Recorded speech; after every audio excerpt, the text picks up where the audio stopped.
Come on, inside, let's go. Come on. Keep going. Keep going. Keep going. Got more. Got more. We just finished the killer workout here at Destination Dallas. And I gotta say, I've known Shaun for about 6 or 7 years now. Back when I started competing in 2012, it was right around the time he turned pro. And even though we both live in Jersey, it took GASP and Mike and the rest of the guys, including Nick behind the camera, to coordinate and bring us out here in Dallas to finally get a workout in together. So we definitely had a good one, and I think you're gonna see a lot more coming to you. Absolutely. Again, amazing facility here in Dallas. Big thank you to the entire GAS team for having myself, Vlad out, for bringing us on board, part of the team as well. Looking forward to some more content coming your way, guys.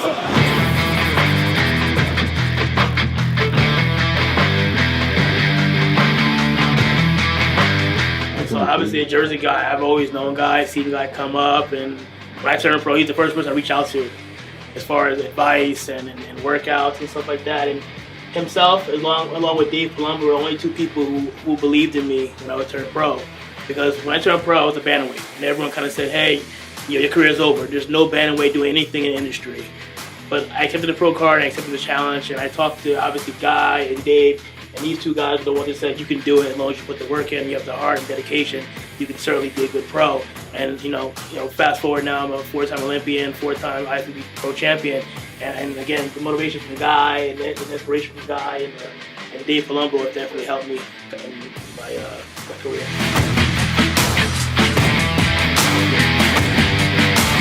You know, it's kind of funny because I wasn't even expecting to do that show. And, you know, I'm from Jersey as well. I live close to Victor.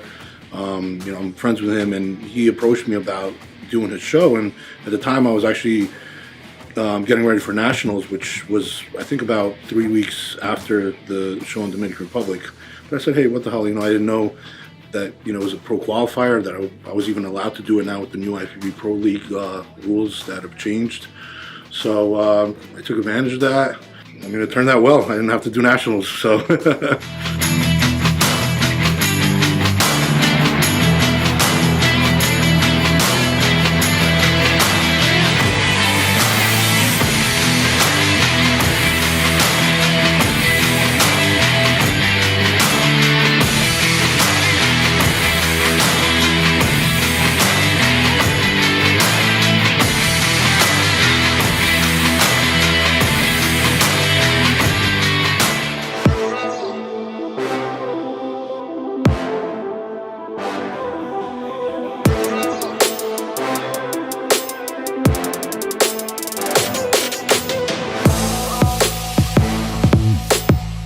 It's just completely crazy because, like I said, I've been following Shaun for quite a while, and like I've never been directly able to, like, I guess, get some knowledge or wisdom off of him, and it was just cool to know that he was coming down. So pretty much, you know, why I've been following him for so long is that seeing someone, I guess, that inspires me in his like general progression. He doesn't slow down. He's literally getting better and better as time goes by, and there's nothing stopping him.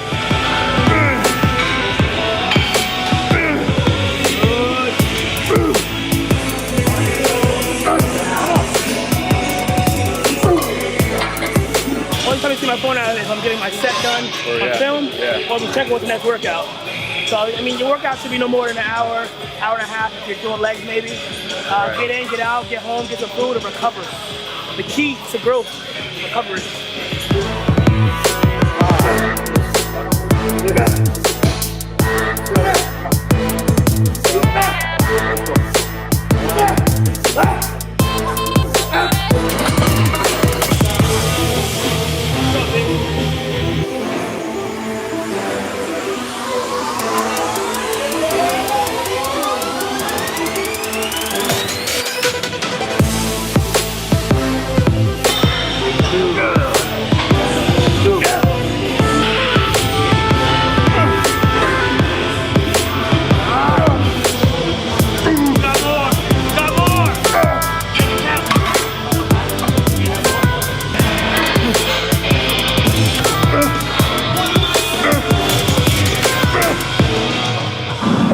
when I turned pro in 2012, everyone kind of congratulated me and said, well, you know, good job, but your career is over. I kind of said, what does that mean? They were pretty much saying, you know, as a bantamweight, which I was, there was no bantamweights doing anything in the pro level. I wasn't going to be a good pro. They said I was too small. And, you know, at the back of my mind, I knew off the bat that to get the pro card, I put a lot of hard work and dedication into it. If I put the same effort into it, I could be a good pro. And I didn't listen to these people, obviously. I accepted the pro card. I accepted the challenge. I worked my ass off. And over the years, it got better and better every year. Started placing in shows, then started winning in shows. And, you know, it's not about how much you weigh. It's really not. I try to tell these guys all the time. I get a lot of messages from lighter guys or smaller guys who say, oh, you know, because of you, I can do it. You're my inspiration. And yeah, I mean, it doesn't matter what you weigh on stage. Judges don't care what you matter, what you look like and what you bring to the stage.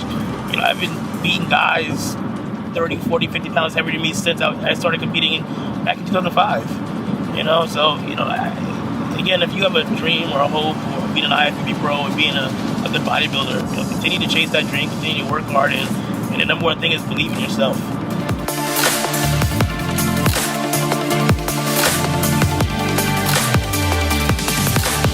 If I doubted myself, I shouldn't be doing this. Never doubted myself. Absolutely not.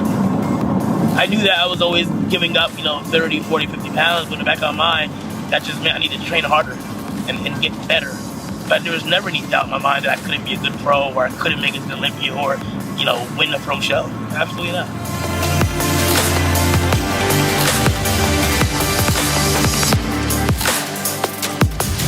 Like a kidnapping or something. It was dark. I was like, this is definitely some like Texas Chainsaw Massacre type of stuff. Yeah, I would be out of here. That's funny. This one is very rare, but the rest is kind of rare, and then the smaller pieces are a little bit more medium. So feel free. Pick away. I said I knew it when we got here. I was like, he's got to have horses. I bet you he has horses. Did you just stab me? Jesus Christ. Cut my tricep off. That's a hater right there. You're trying to cut my triceps off. I don't compete against him. Yeah, right.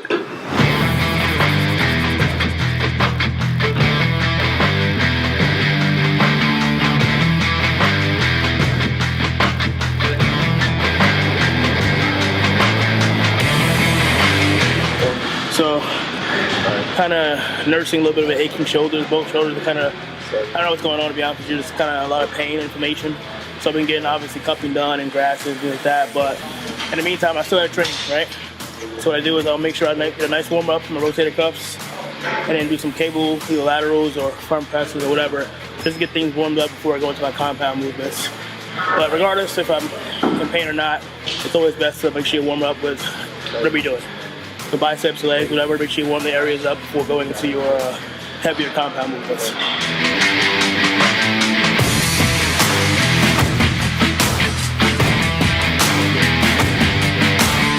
I mean, I felt it like, you know, in my traps, obviously, but it's never a bad thing to have, you know, big enough traps.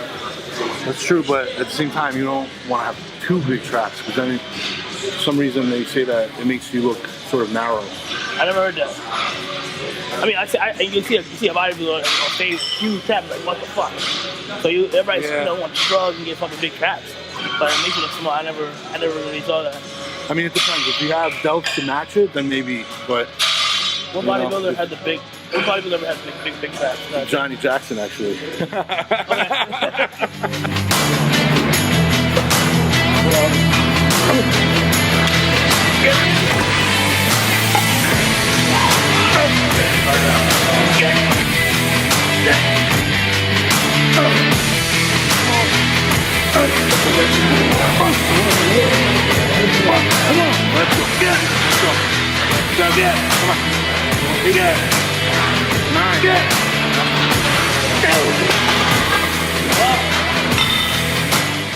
I got all these comments from, you know, all the experts on Instagram. Oh, you know, you should be going all the way up. It's like, motherfucker, I'm doing 75 pounds. It's a partial lateral raise. I'm doing it for a reason. So we're gonna do regular lateral raises with a weight that we can control and handle. And then we're gonna simulate the same movement, but with a lot heavier weight. So obviously you're trying to go as high, but you physically can't. So you're still keeping the tension and the contraction there, but you're only going, you know, basically a third of the way up. So there's weeks I'll do regular laterals all the way up, and there's weeks I only do partial laterals. And I work my way up, obviously, starting at like 50, then 65, then 70s, and 80s. I think I've gone up to as high as 85 on partial lateral. Like, don't get it twisted, man. Those partial laterals are probably worse than regular laterals. Yeah. You know, you keep constant tension in that muscle. Right. You're not just swinging it. You're not swinging it. You're contracting. You're trying to get the rep. Like, you know, I was trying to force that rep, but you're not gonna physically get it because that's a lot heavier weight, unless you're just a fucking monster. But it's definitely a killer. If you haven't tried it, definitely do that.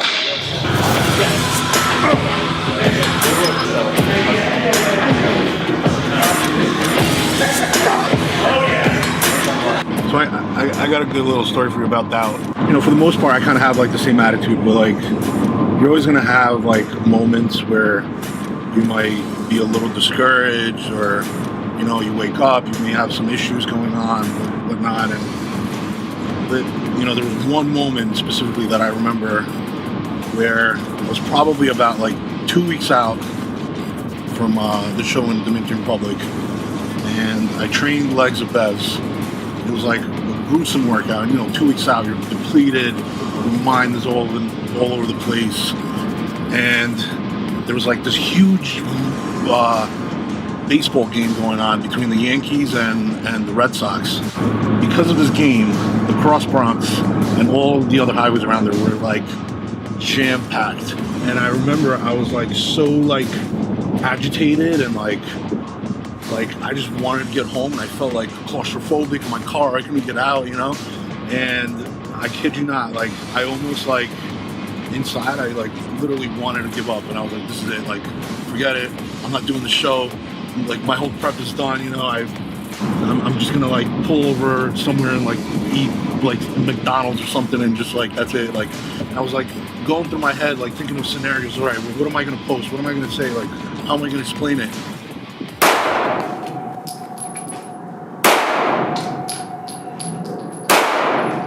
You know, it's interesting to know that you have so much power in your hand. You know, it's like a weird feeling.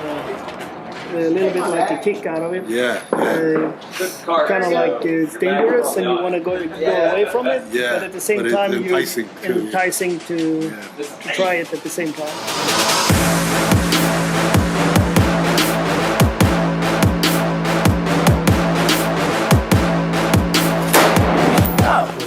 I think this small one, it's funny, the smaller one had the biggest kick. Giant killer. Get it? Small, biggest kick.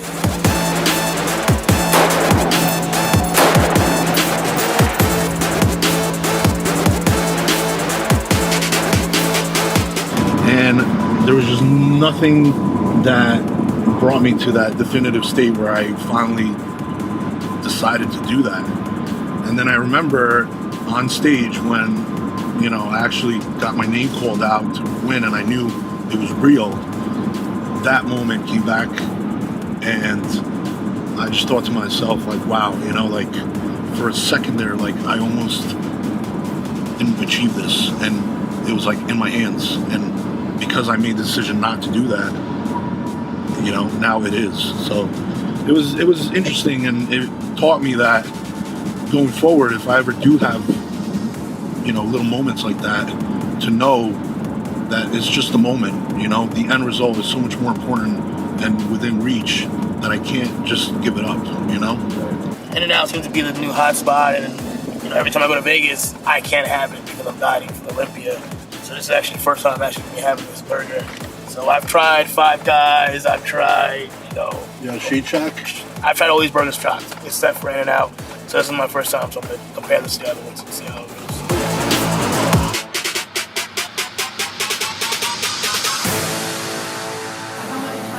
Much better than Five Guys. Much better. I think so too. Oh yeah, the taste, it's not super greasy at all. It's way better. Even the fries are better than Five Guys. I think they're good in their own way, you know? Like if I got Five Guys, I'll enjoy that, and I enjoy this as well.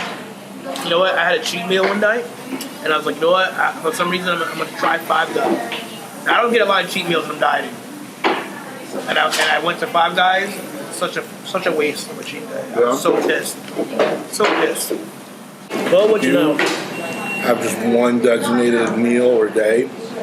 You can't risk going somewhere that you haven't been before. You just can't. Or ordering something that you haven't had. Because that's a big risk, you know?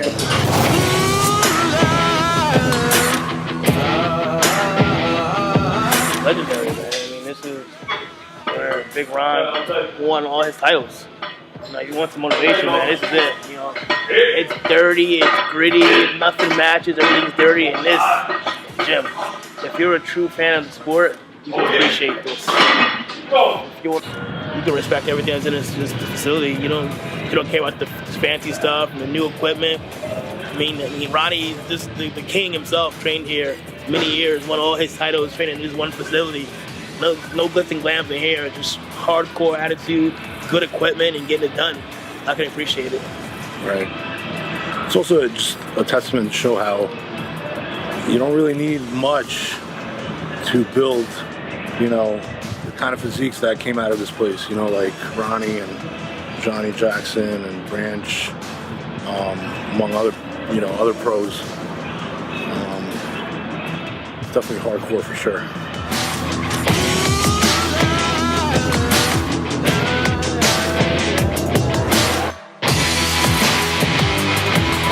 About 2 years ago, I was 240 pounds before I went to Destination. So I started going to Destination with my uncle, and that's when I first learned about better bodies and GASP, like through Ronnie. So if y'all know Ronnie, but that really broadened my love for like the brands, like especially like learning how to like lose body fat and like losing weight and everything, like made me like love myself. So athletes and everything like that we're getting now, it really shows like a family aspect of like Battered Bodies and GASP is. It's all about family, all about good times, always about, you know, helping each other lift up and getting to that next level. It's never about bringing somebody down or acting like we're better than anybody else. That's why I like, you know, Shaun and Vlad, very humble. So that's something I really look forward to, because a lot of people didn't make it from point A to point B one smooth sail. There's a lot of hardships, a lot of adversity, a lot of difficulties you had to go through, and like that was the same thing I had to go through. So that really like made me fall in love for GASP and fall in love with like what I work towards.